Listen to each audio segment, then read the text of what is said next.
Hello guys, magandang umaga ulit sa inyong lahat, no? At eto, maya-maya ay papunta kami sa Universal Studio. Kasalukuyan dito lang kami sa baba ng hotel.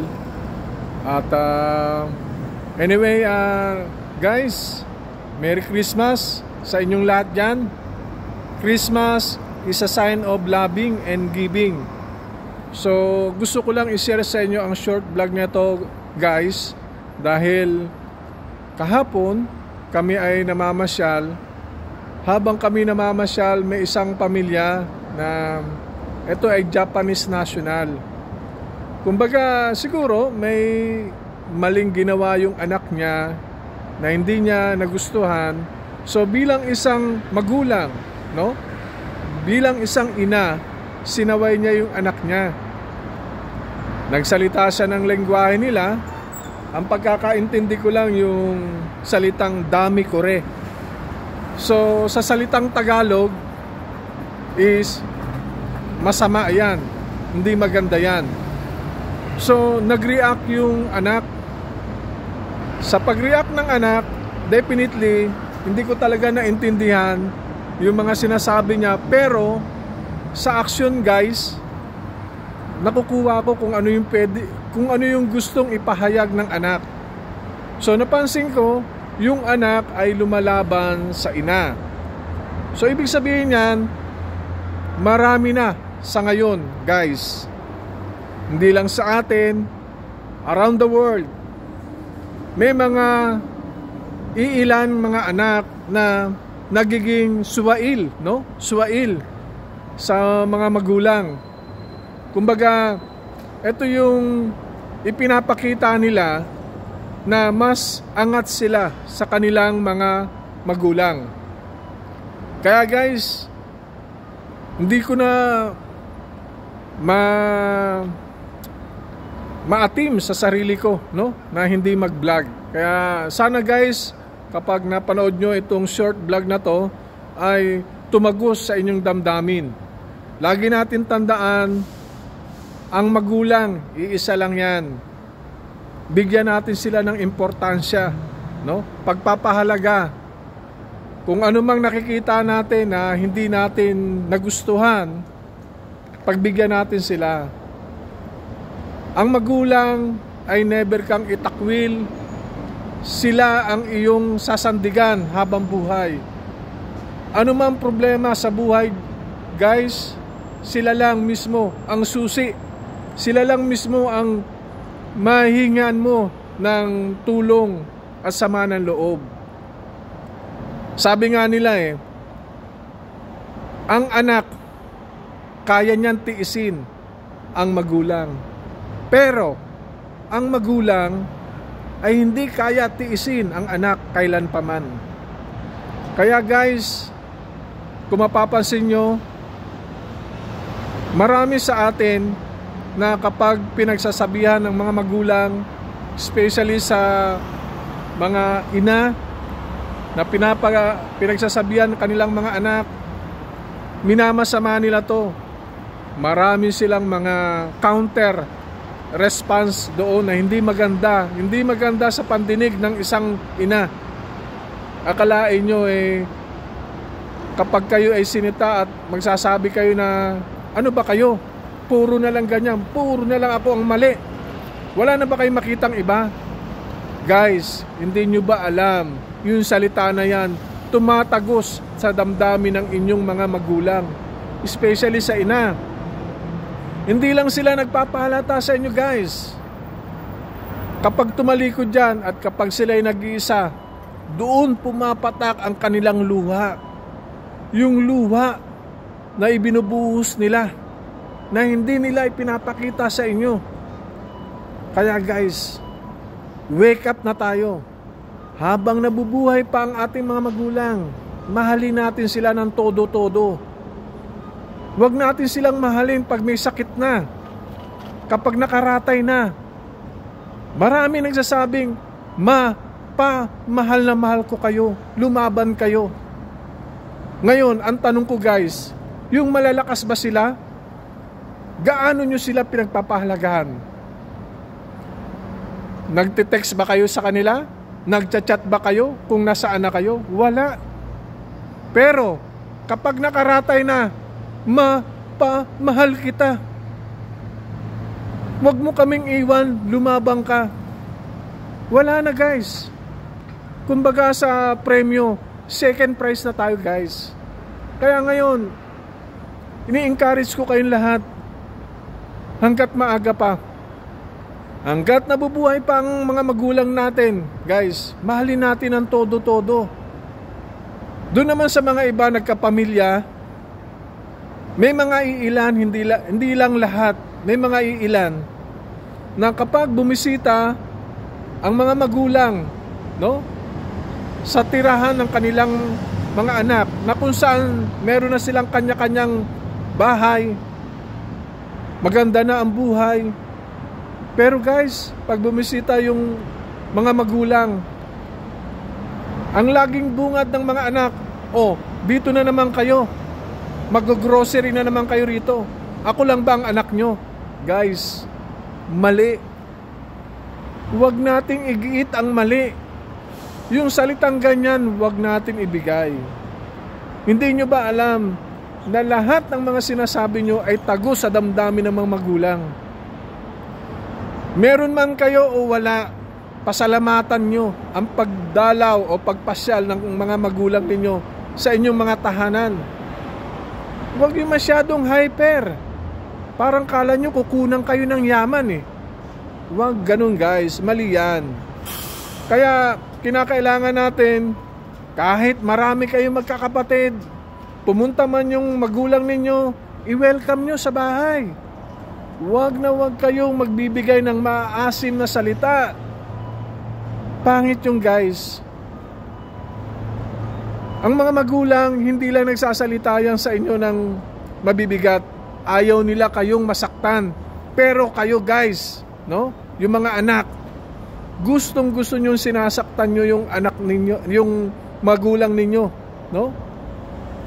Kaya minsan nakakalungkot isipin guys, kahit saan ka pumunta, may mga bagay na napapansin nyo, mas power yung anak kaysa sa magulang.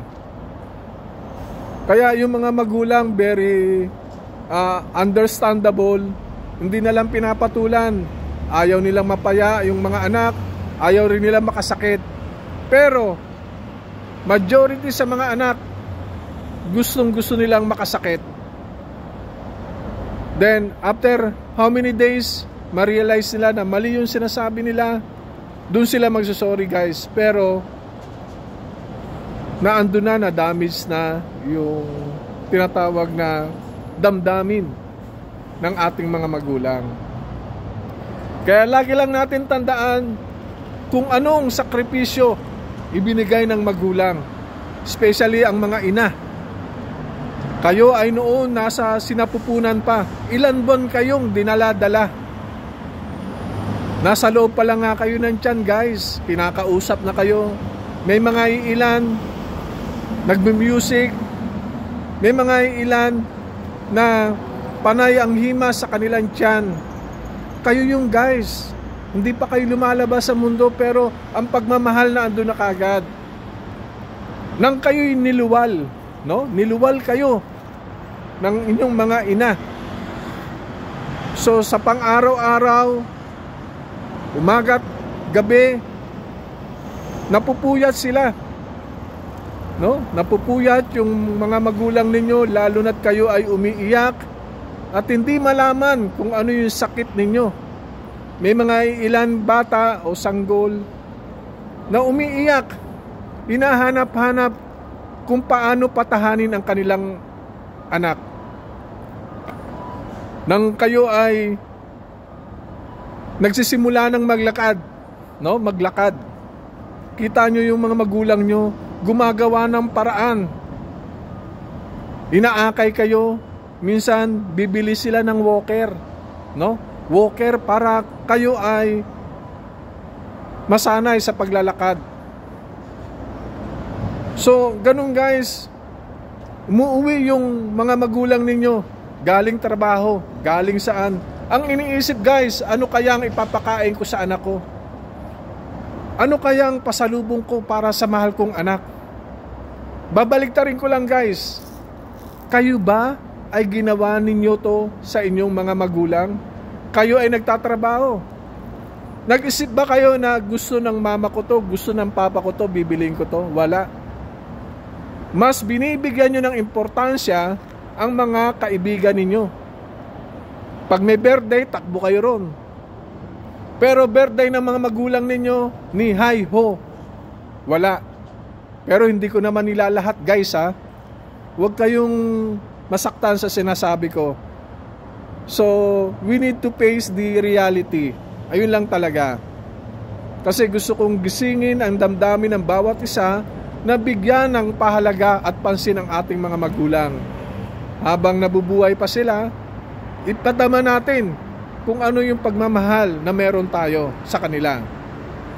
Kaya nga, sabi nga natin ano man mangyari, balibaligtarin, hiwanan man tayo ng ating mga asawa, pero ang magulang, hindi tayo iiwan. Ayun lang yung masasabi ko sa inyo.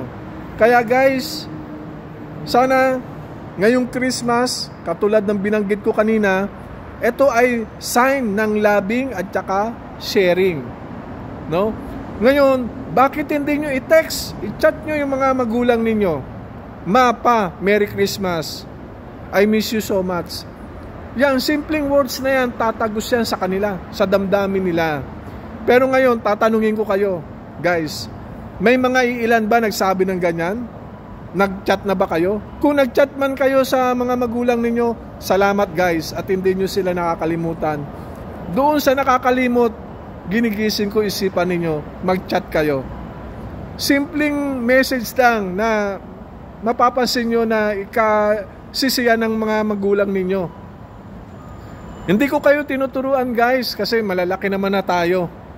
Gusto ko lang, kumbaga, reminders lang natin na bigyan natin sila ng pansin. Kasi, sabi nga natin guys pag nawala na yung mga magulang mo, kahit na anong iyak mo, kahit anong sigaw mo, hindi ka na nila maririnig pa. Kaya ngayon, nabubuhay sila ngayon. Ipadama mo ang 100% na pagmamahal mo. Hindi naman hinihingi ng magulang na kunin ang lahat ng atensyon mo. Ang gusto nila, kahit 30% lang ibigay mo, masaya na ang magulang mo. Kaya guys, hindi ako nagagalit sa inyo, hindi ko kayo sinisermonan, ako ay ganito lang magsalita, gusto ko lang ipaliwanag kung ano ba ang role ng magulang at ang role ng anak. Sana guys, wag nyong masamain to. Okay? So anyway, shout out muna dito kay Captain Limpin sa tropang makikisig, kay Sierra, kay Miss Rachel, kay Charmaine, Mercy, Kisha, Bianca, Iris, Dayan, Babe, Amy, at sa mga iba pa na hindi ko nabanggit. Shout out sa inyong lahat guys. At I hope na kayo ay masaya sa pagsalubong ng Kapaskuhan na to. So, hintayin nyo na lang guys ang next vlog ko. At maya-maya kami ay aalis na. So, sana etong munting vlog na to ay magbigay at tumagos sa inyong puso't damdamin na ang magulang ay iisa at nagmamahal na walang humpay sa inyo. Kaya guys, bigyan nyo rin sila ng pansin. Kahit 30% guys. So anyway, maraming salamat guys. At hindi na ako magtatagal. So, shout out na lang dyan sa mga kaibigan ko dyan. Bye.